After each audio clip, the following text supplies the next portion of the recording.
Hello, everyone. I'm Eric Bolling, along with Kimberly Guilfoyle, Ebony Williams, Dana Perino, and Greg Gutfeld. It's 5 o'clock in New York City, and this is The Five.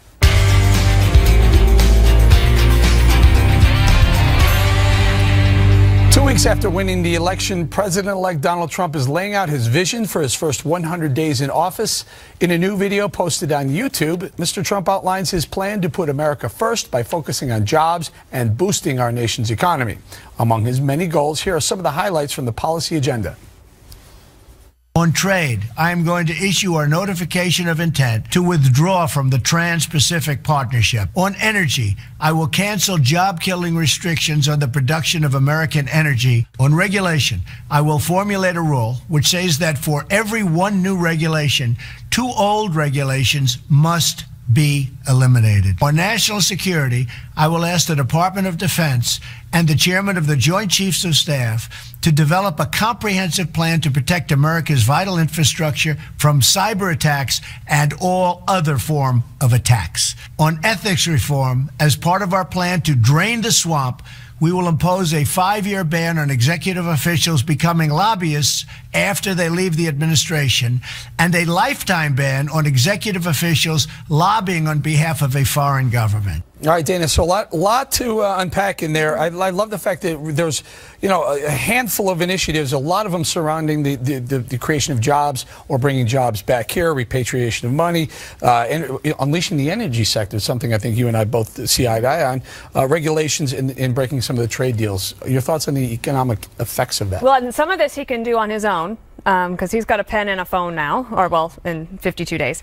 Some of it he's going to need Congress. One of the things on the Trans-Pacific Partnership, I think that there's going to have to be something that fills that vacuum, though, because now we know that China is already pursuing free trade agreements individually then with all those countries. And one of the things President Obama was trying to argue with Donald Trump in their first meeting was that it's important from a strategic political sense, not just in terms of trade, but also in terms of defense. Can I stay in trade with you for 1 second? So if he does, in fact, go ahead and break some of these trade agreements, the unilateral agreements, they could be strong as well, not only with China, but even with Great Britain. When Britain pulls themselves out of the EU, they're going to need some trade partners. Right. So that I don't know how it's going to turn out. We'll see. I mean, I think a lot of it sounds good in theory, but one of the things that also that you need in order for jobs to come back would be the energy side of things and tax reform. Part of that, all of those things happen, and then you deal with the technological innovations that are happening in terms of you don't even have people actually doing manufacturing jobs anymore. A lot of it is turning to robots. So a couple of things there. The other thing is I like this idea of for every new regulation that is proposed, you have to eliminate 2. Just like it's a great idea, and I think it'll be really tough to do because everybody's going to want to will have a reason for why they want to keep a certain regulation. One of the biggest one will be Dodd-Frank on the financial sector. Can I ask KG on security? You guys just trying to figure, if you eliminate 2 for 1, don't you end up at 0? Yes. Eventually. That's amazing. Anyway, go ahead. If you keep at, then you start cannibalizing your own regulation over time.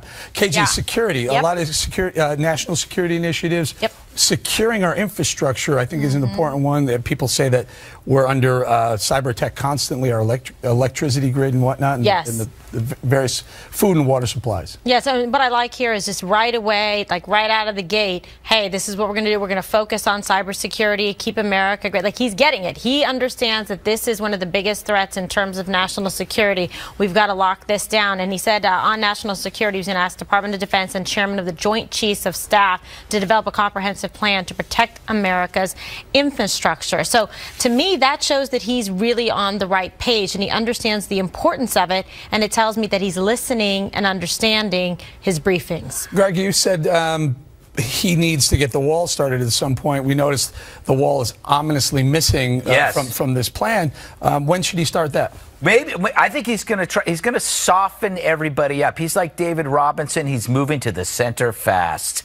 Nice. Little basketball. Nice. I didn't get it. I had to go to YouTube to find out that. Anyway, it's interesting because he's admitted a connection between climate and human activity after saying it was a hoax. He's talking about not prosecuting Hillary. So you're seeing him.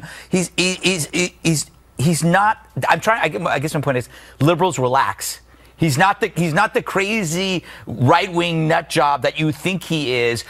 He's always, when he was talking about a lot of this stuff, he was always kind of winking at everybody. And he also has the benefit of a cult of personality. People voted for him because they liked him, so they're more forgiving if he changes his mind. David Robinson, they nicknamed him the Admiral because he came from the Navy. He went from a forward position to a center position. There you go. For what team? The San Antonio Spurs. In what year? No, I'm kidding. Anyway, I can't remember. Venus Trivia Corner. Also missing, Obamacare, repealing and replacing Obamacare. Should he get started on that day 101? I don't think so. I don't think that's where he starts. I think he starts exactly where he's talking about TPP and some of this economic stuff. Again, you've got a country, Eric, that's still, pretty wide apart on what they think about President-elect Trump, right? So I think it's very smart and a good place politically and strategically to start where there is some common interest. Everybody wants prosperity back. Everybody wants us to be better positioned as we go to the trade table. That's smart. And it buys him goodwill, to Greg's point, for people that are still very freaked out about this. If he can demonstrate some goodwill in these first 3 months here about getting America back on track, and in lieu of the wall, you're right, that's missing, but he's talking about re-examining the visa stuff, reinforcing what's already on the books. That doesn't feel so crazy and hysteric. That's just following the law and making good sense, and has an economic benefit to boot. Can I bring it around the table? What do you start on this side? What do you think of releasing this via video rather than a press conference? Well, who was the? I mean, this is something that didn't President Obama start this? I mean, this is just a great way to get stuff out there, and you don't have to deal with the hassles of answering questions. Yeah, it's an easy thing to do, and we're covering it. Yes, it works. Also, if you submitted to a press conference at this point, pretty much everything would be picked apart, and you would say, well, how would you do that, and when, and why, but how much would you spend, and like which regulations? All sorts of questions that there are not answers to yet as they continue to form a government. He doesn't have a cabinet fully formed yet. He hasn't even been sworn in. I think doing the video is fine.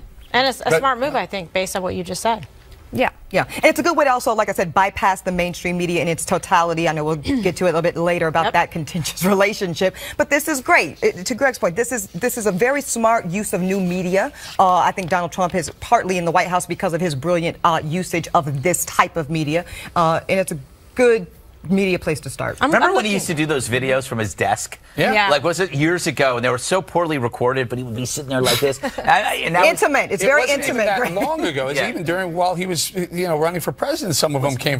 You remember there was the taco bowl from the desk as well. Side note, deep tease here. Tonight, Reince Priebus will be on the Factor tonight. Have a lot of questions to ask him about this plan and about some of the stuff. I wonder if he's going to tweet out his executive orders. Wouldn't that be interesting? You mean? Meaning like this tweet on like before, you could do a poll, like one of those online polls where do you like this regulation, yes or no, and then you could. Well, he's got to junk the Paris Treaty. I think that's why he said. That's not what he's saying. Well, I think what he's saying is he's going to keep an open mind on climate change, so that way people go, oh, maybe he's not so bad, and then he's going to say, but the Paris Treaty, that sucks. Let me throw one more thing at you guys. Paul Label Ryan today China wrote a letter. A currency manipulator. I like that one. Paul wrote a letter to President Obama saying, hey, back off on the Iran deal. Don't soften any more sanctions. Let us handle it. We have, you're a lame duck. Let President Donald Trump take over the Iran deal. Your thoughts? Well, one of the things that we haven't talked that much about is Congressman Pompeo, who was named the CIA director. This is a guy who has been very tough on the Obama administration when it came to Iran. And one of the things he said is, okay, there's the deal, and that is the thing, but we have not followed through on the punishments, right? So the sticks have not been followed through on.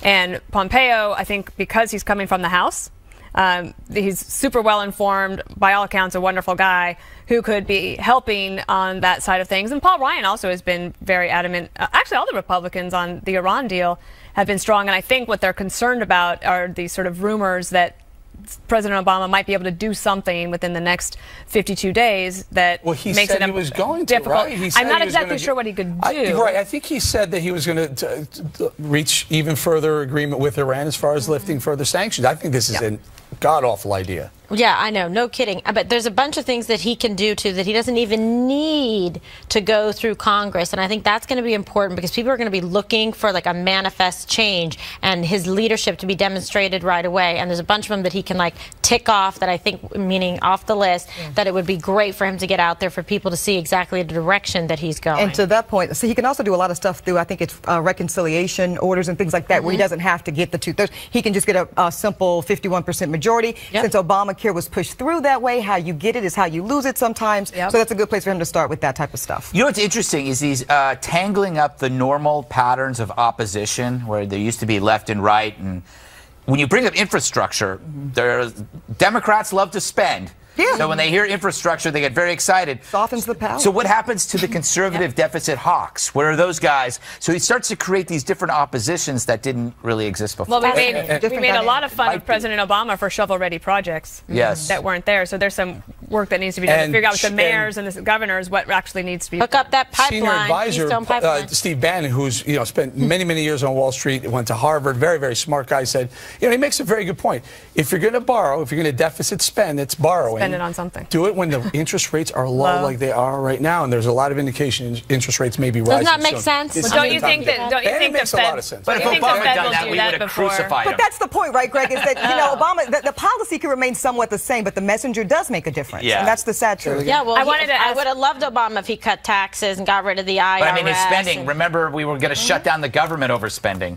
I can ask you in the commercial break for a more fulsome answer, but I was wondering if you think that the Fed will actually try to raise rates before President Obama leaves. I would hope that they would let I mean, we're artificially keeping him low. I hope Donald Trump has said let him float. Let him go where they should be going. So it's probably good to do it before. They're doing it themselves already. It's already starting. The rates are starting. And record close for the Dow. And a record close for the Dow. Coming up, President-elect Trump's media reset. He's met with top brass for news outlets over the past 2 days. Has he mended fences with some of the biggest critics? The details of his sit-downs next.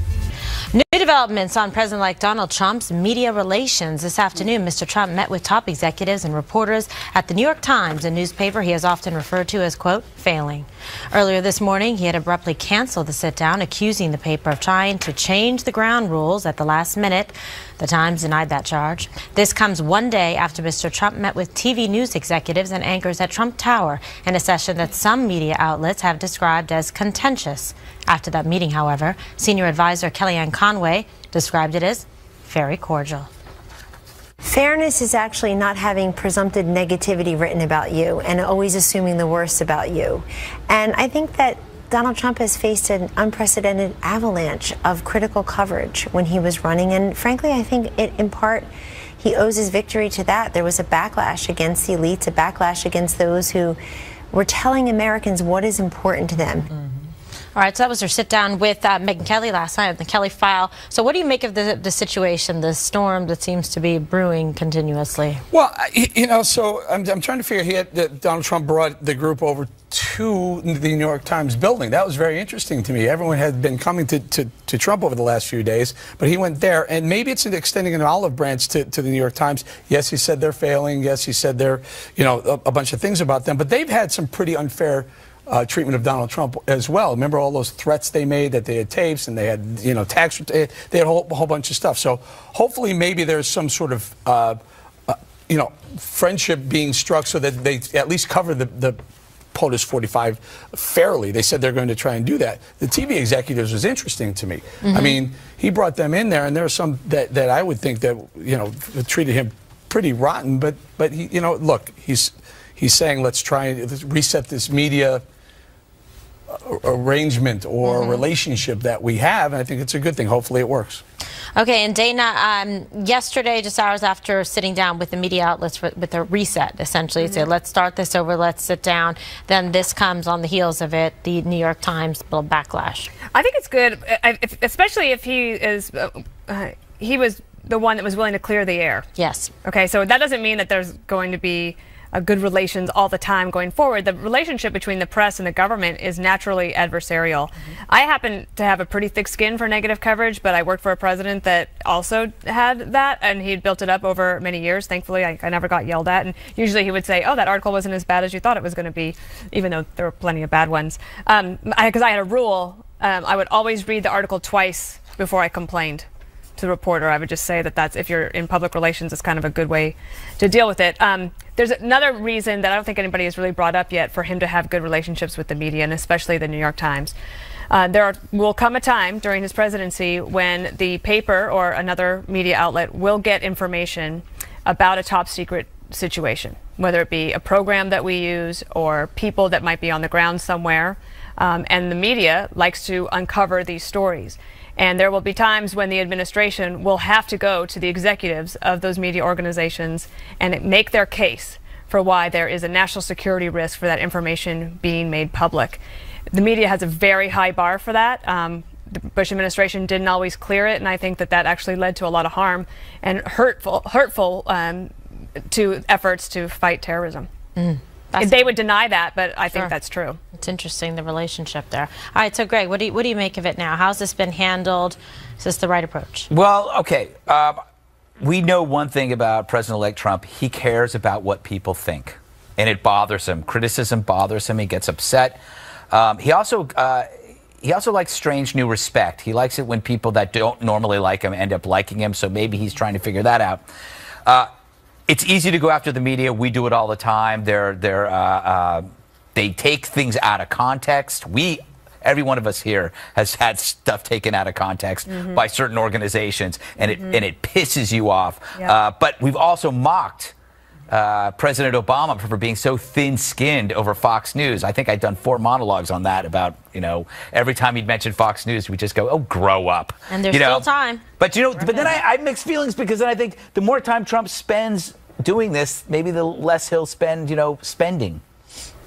Oh, interesting. You're worried about that? Well, I am. I'm a limited government guy, Kimberly. I thought you knew that. A little bit of a gator. It's going to be a rough 4 years. Arms over there, Greg. I know. Can't reach your pockets. Gator arms, Greg. Okay, no, it's called being a conservative. Oh, fascinating. Well, no, you know what? The reset, I think, is important, Kimberly, but I also think that they were invited over to Trump Tower. I'm talking about the media execs and anchors now for a little bit of a spanking. I think Donald Trump, just a little bit, because obviously he did not appreciate little Trump tap. He didn't appreciate the coverage at all. And I think in order for him to move forward, Donald Trump, President-elect Trump, that was going to be important for him. Now, in terms of the New York Times, I think you're bringing up a brilliant, and you're right, kind of a point that many of us are not considering, Dana, that the goodwill between President-elect Trump and the administration and the media is important, not just so that they sing his praises around that stuff, but this much more important piece to that equation. Kellyanne Conway, I think, was absolutely right. Trump ultimately, I think, very much benefited from the media trying to be smug and tell people what they should care about and what they should be voting on. So I think this is a good opportunity to kind of, after the spanking, sweep it under the rug and hopefully move forward with skeptical, rightfully so, coverage, but fair and honest coverage. Good example of what you guys are both talking about is the night bin Laden was killed, right? The media knew about it, and media had to keep that quiet until President Obama went to the podium and said, "Hey, we got bin Laden." Remember that? And that's the high bar that you talk about. Well, another one though was enhanced interrogation techniques, of which 2 terrorists underwent, and they still ran with that story and blew up the program. Unbelievable. Guess what? Coming back. Directly ahead, President-elect Trump defends his cabinet picks after getting backlash from some unhappy liberals. Details on all of it when we return. We are hearing about some potential new developments in President-elect Trump's cabinet. Mr. Trump reportedly told the New York Times this afternoon he is seriously considering tapping James Mattis for Secretary of Defense. This after the president-elect also tweeted that he's open to having Dr. Ben Carson as Secretary of Housing and Urban Development, despite Carson taking his name out of consideration earlier this month. The picks that Mr. Trump has already made for his administration are already coming under fire. Critics say they lack diversity and are too ideological and extreme. These are radically divisive choices. Instead of Donald Trump seeing a way to unify the country, he has chosen division. We saw that he brought in Michelle Rhee and Nikki Haley, but is there really any likelihood of a pick who's not a white male at this point? The 5 picks announced so far have all been white men, so the pressure is on. Trump transition officials insist that the team the president-elect ultimately puts together will represent a cross-section of America, and goodness gracious, they've really only announced 3 or 4 actual picks, Greg. You think you could maybe hold on before they say it's too white and male? There's not a single reptile in the cabinet or a panda. Okay, the more that Democrats and liberals scream diversity, the more clueless they're going to look. Because right now, you're seeing a backlash of identity politics. America wants competence. They don't want quotas. And The noble idea of diversity has now become kind of a parody because it's been said so many times, and people are starting to doubt whether talent or character matters. And they're tired and they're cynical of anything that smacks of identity or quotas.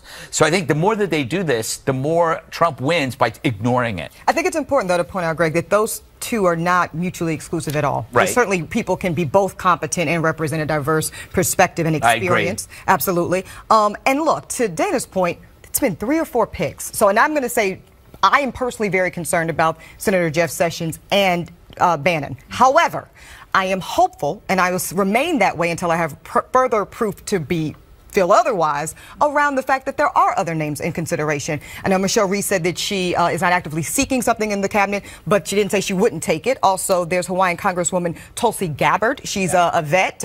She's got serious concerns with Obama's position on national security. She's not afraid to challenge her own party there, and she had apparently a very good meeting with Trump yesterday. So let's just let the chips fall is my take on it. And Dr. Ben Carson, he was running for president, and then he was an active surrogate for Donald Trump. Then last week said, I am not going to pursue anything because I don't have experience running the government. But today, now it sounds like he might end up as the cabinet secretary for housing and urban development. And again, Trump was very transparent. President-elect Donald Trump was very transparent in talking about that and mentioning it as well. He has high regard for Dr. Carson, as he should. Dr. Carson was a big supporter of his right away, and I'll never forget the moment, and you can tell this is the connection with him, and I think it's because the president-elect would like to have him working by his side and be close to him. During the debates, everybody else walked by Dr. Carson when he didn't hear his name called, except Donald Trump stopped. And helped him. And that's right. Was right there with him and would not go out till Dr. Carson went out. Dr. Carson has talked about that on Fox and that's interesting. In television as well. So I think there was some mutual, respect there, and I think they would work well together. And I think Dr. Carson, he loves his country. He's super talented, and if he feels honestly that there's a way, that there's a calling, that he could do something that would benefit the country, I think he would rise to the occasion. Good for the media to tap the brakes in terms of its criticism. I'm not sure what they're even talking about. In the one soundbite, I think it was NBC said, well, except for Michelle Reed, Nikki Haley, and as Ebony points out, Tulsi Gabbard, except for those three, there's no women. Really? Because and Mary Fallon, the governor of Oklahoma.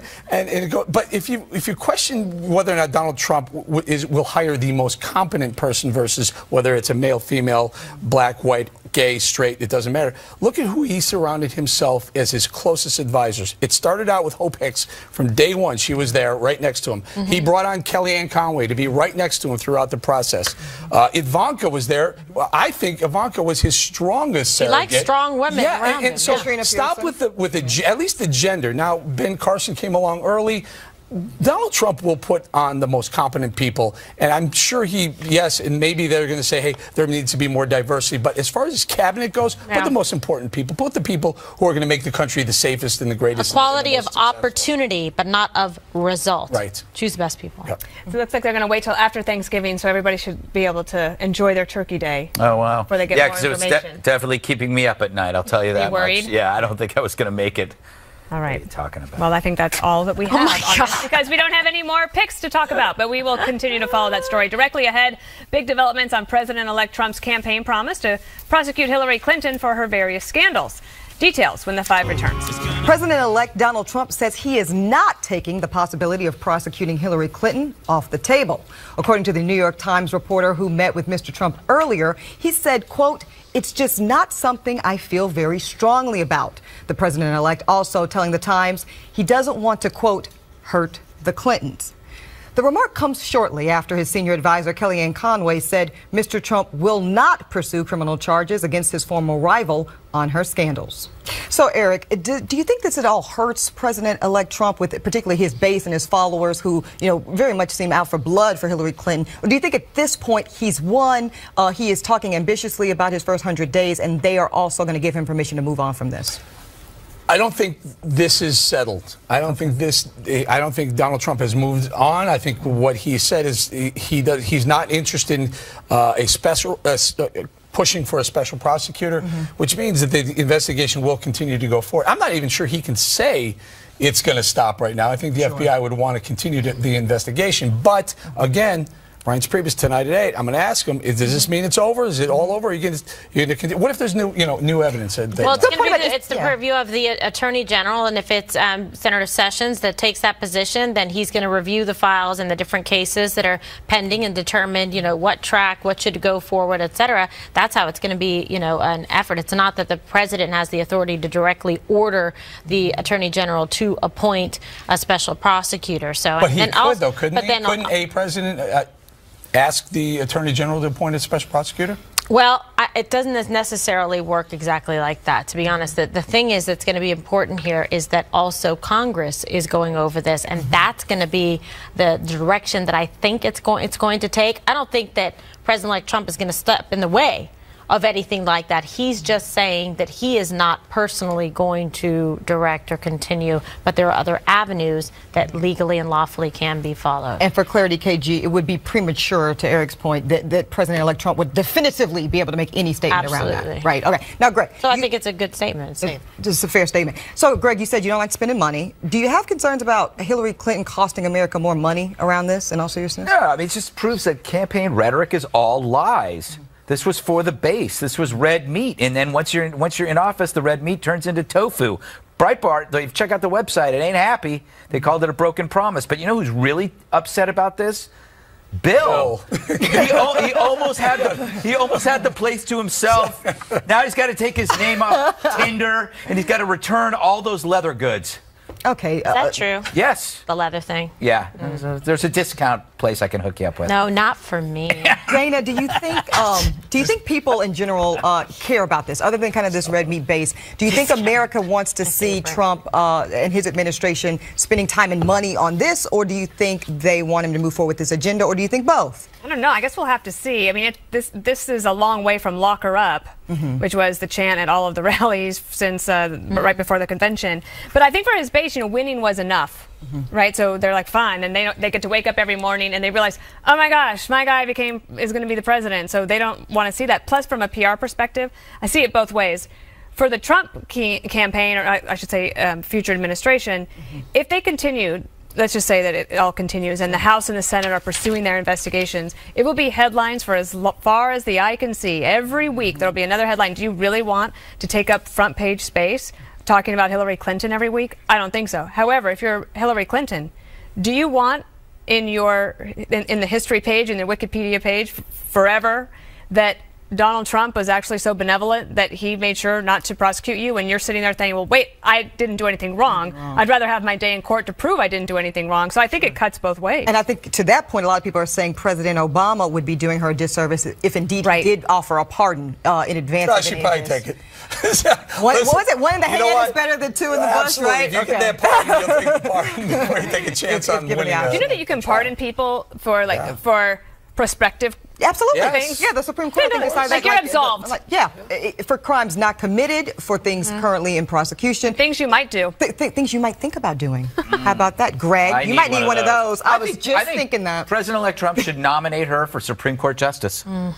This is going to be muy interesante. Very interesting. She'd probably get confirmed. She would. There you go. Maybe. No. Bygones be bygones. There's no money in that, people. She's not. I'll send her a copy of the Constitution before she takes the bench. By the way, Bowling, President-elect Trump, once he's president officially, he can suggest, but he cannot demand. Appoint. Right, he can just nominate. That's it. There's been a lot of talk about how divisive this election is and how Thanksgiving might end up with silent feuds all around the table. I blame the 1960s, which spawned the leftist slogan, "The personal is political," which links personal experience with political movements, obviously. So if you weren't a liberal, you were morally flawed. Being conservative meant you weren't just wrong, but evil. But now today, disagreement is a novelty for many people. An 18-year-old in 2008, weaned on the Daily Show diet, made it to age 26 without ever facing a single contrary opinion. Which is why, when their bubble burst on November 8th, these champions of diversity now demand complete silence. If you dare bring up Trump in front of them, it's over. Oddly, I haven't lost a single friend over this because I have so few. Yep. But also, I don't talk politics beyond this table. Here's why. Live long enough, and you see how little of the hysteria on either side ever really rings true. Obama was never that bad or that great, and the same's probably going to go for Trump. But cable news magnifies the friction, and Facebook delivers it from familiar faces. It's all noise that ultimately gets reabsorbed into the mundane rhythm of your daily life. But if your friends or family don't return to the table, relax. They weren't that close to you to begin with, and that means more food for all of us. So, Dana, do you have any? Have you ever had a falling out like that with anybody, or does everybody in your family pretty much think the same way? You must have friends at some point before you became a Republican. But I also learned early on manners. Yes, manners. Manners. I forgot that. And civility. Yes, you have. And trying to keep the because my big thing, I want everyone to get along. That's true. Right. So I would think that this year, like the mom can just declare Thanksgiving dinner a politics-free zone. Yeah. And if anyone starts bringing up politics, you can make them put $1 in the jar, not the square jar. $1 in the jar. I remember actually one Thanksgiving, right after my parents got divorced, we were living in San Diego and we weren't going home. And we weren't going to go back to England for Thanksgiving, obviously. And my husband and I went to Hamburger Mary's in San Diego. Good place. And it was and we watched the sunset. It was great. Never- Not Hamburger Mary's, no, the Green Flash. That's where it was. It was on the beach. Thanks for that. Never knew why she got that nickname. Hey, Eric, do you have you have friends? You have friends on the other side of the spectrum. get that. Well, our next door neighbors who were sure Hillary Clinton was going to win were so friendly and so happy, and they were just thrilled. And poor Nita, Have you checked on them? The day that Donald Trump won, we happened to bump into him, and she was just beside herself. And we love you. We're still friends. But everything you outlined is liberal. Liberalism is on life support in America. The Republicans have the White House. We have the Senate, 51. You have about 25 lead in the House right now. 18 Senate seats are up for, the Democrats are going to have to defend governorships. 31 out of 50 governors are Republican. I mean, the country has spoken saying, we tried that. We've tried that for a long time. Now let's try conservatism, Republicanism, whatever form you want to call it, but different from what it was. So it'll be because nice liberals left Thanksgiving behind discussions broken on that. cities. Yes. High body count. Yeah. It's true. Yep. Well, talk about a house divided. So my mother and her sister, older sister, my aunt is super duper Hillary Clinton. She was very devastated. She is okay. We did check. Okay. My mother was a humongous Trump supporter from day one, which everyone knows. Calling it. So this Love was it. funny. My grandmother, who has a little dementia, but she's still rocking. She's 83. And I was like, well, Grandma's not going to know who to vote for in this election. So I figured my mom would try to be a little sneaky and take my grandmother to the polls to cast her Trump vote. But then I saw on Facebook that my aunt took my grandmother to the poll to cast a vote for Hillary Beat her Clinton. to the Yes, punch. girl. Can you believe it? I was like, oh no. So I Those called my Clinton mom. supporters. Are we laughing? That is all so bad. But then, no, I have good They're news. still recounting the ballots in North voter Carolina. fraud. I've got good news for everybody. So my grandmother actually made her own mind up that she wanted to support Hillary Clinton, and my mother refused to take her to the polls. That's how Aunt Sherry ended up taking Grandma to the polls. So hopefully we don't talk about any of this. That's amazing. This Thanksgiving. Thank God we're talking about it on live television. Well, now it's out the way, Grant. No, We can move on. Kimberly, Just our little secret. Kimberly, you were married. Okay, so you must have, when you were in San Francisco, mayor of San Francisco, your husband, his side of the family, you were the first lady. Thanks for that recap. Yeah, it was a wonderful brief period in your life, and and you've moved on. Who are you, Dr. Phil? What's going on here? This is your life. So, did you ever have any awkward moments? Like, Okay, like for Thanksgiving? example, like all the family dinners and all the events that had Nancy Pelosi with his aunt, his Gavin's aunt, and yes, and Dianne Feinstein. I like her tremendously. Were you Flosif? Flosif? Of San Was I Francisco. First Lady of San Francisco. First Lady of San Francisco. You were Flosif. I was, but I didn't like to refer to myself as that. Doesn't sound so Sounds like attractive. something you use for female hygiene. I don't know. Or your teeth. Oh Floss my off. God. Yeah, I tried the floss off and it went right away. Greg, do you think it's Maybe easier? you did. Is it safer to talk about religion this year at Thanksgiving? I think so. You're not supposed to talk about religion or politics, but I don't know. Yeah, I don't know. I steer clear of everything. I bet you're fun to talk religion with at Oh Thanksgiving. yeah. You wouldn't know. You disinvited him last year. Remember that? Aw, It's true. does Thanks for that disinvite. Does it hurt? Yeah, it does hurt. Yeah, just rub it in, Kimberly. Mm-hmm. All right. Well, anyway, that worked. One more thing is up next.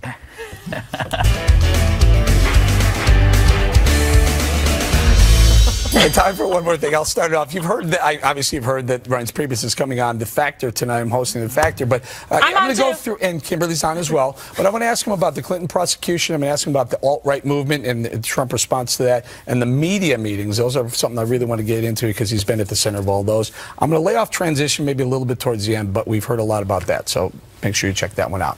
Dana's up.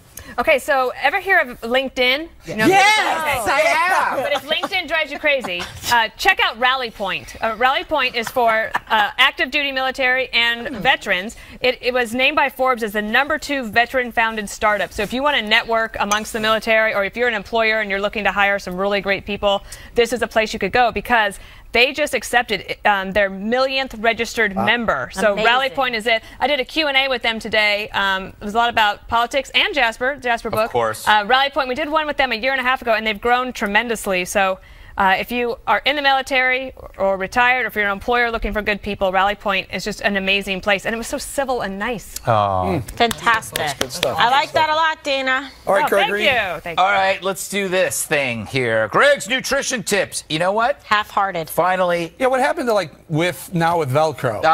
I'm mailing it in. With Velcro. We took 2 shows today, okay? We taped the show. We taped show. That's Yes, I know. supposed But to be a secret. you can now put a bird on a bird. The TSA has announced that you can carry a turkey with you on the plane, provided that it meets the regulatory, limits of its size. 3 ounces? Yeah, exactly. But you can actually take your turkey with you on a flight. I think it's quite stupid. Because people could stuff things in there. You're going to have to open it. You never know what's inside a turkey. The turkey. Well, yeah, I guess you could X-ray. It's got to be I dead, think right? it's a terrible idea. And Really? I do love the TSA, but I don't like that. Well, you know what? Mind your own business. All right. Oh my gosh, don't let you people read your really- notes. That didn't work for Chris Kobach. You're up, KG. All right, thank you so much. So I had a food court, but there was a situation with it, so we won't talk about it. Instead, we'll talk about babies. Because the original Gerber baby, Ann Turner Cook, celebrated her 90th birthday on Sunday. Look at that She's on the right. gorgeous lady and that beautiful baby, one in the same. So in 1928, Cook was 4 months old, and Gerber had this contest, and her neighbor painted a charcoal sketch, and this is it. And they loved it so much, they've used it this entire time. The neighbor was Dorothy Hope Smith. She was an artist, and she entered this contest. So it's so amazing. They said, Gerber, the logo is the essence of who we are. It is the epitome of a happy, healthy baby and the symbol of trust we have with parents. It's everything to our company. Isn't that amazing? That is so awesome. And her identity remained a secret until 1978. I love the plums. The plums. Oh. By the way, it's good. Gerber baby food? Oh, yeah. I have a lot of friends that eat this. Yeah, they're called starving fashion models. Well, a couple Does it work? Well, let's move on. I'm sorry, Ebony. It's okay. So I had the best weekend, you guys. I was able to go down to Charleston, South Carolina, where I had the honor of judging the Miss South Carolina USA pageant. It was fantastic. And we had so much fun, and we had the opportunity to be escorted by Charleston's finest, that is North Charleston Police Department officers. They were amazing. They kept us safe and protected all weekend. Because, some of these moms, they take this stuff very seriously. Tell me about it. In all seriousness. And then next up, you'll see that we crowned 2 fantastic winners. Wow. They will be going on to Miss Teen USA, that is Alexis Johnson, and Miss Megan Gordon will go to Miss USA. That will be airing on Fox Television. And the RPM family put that thing on, and they were fantastic. It was just really an amazing Are you a tough experience. judge? I'm a very tough judge. Really? I'm a very Good. fair judge. But look, because, it's an honor to represent your state at that level and, have little girls and boys look up to you and you go into classrooms and speak and all of that good stuff. So, I agree. I know I'm what tough. it's like. Good yeah. for you. I did it for a while. Do you ever have your mind changed? Absolutely. So there's 3 phases of competition: swimsuit, evening gown, and interview. An interview can change a lot. We got to leave it there. Also, 11/22 anniversary of a very dark day. JFK was shot in Dallas this day many years ago. All right, set your DVRs. Never miss an episode of The 5 Special Report next.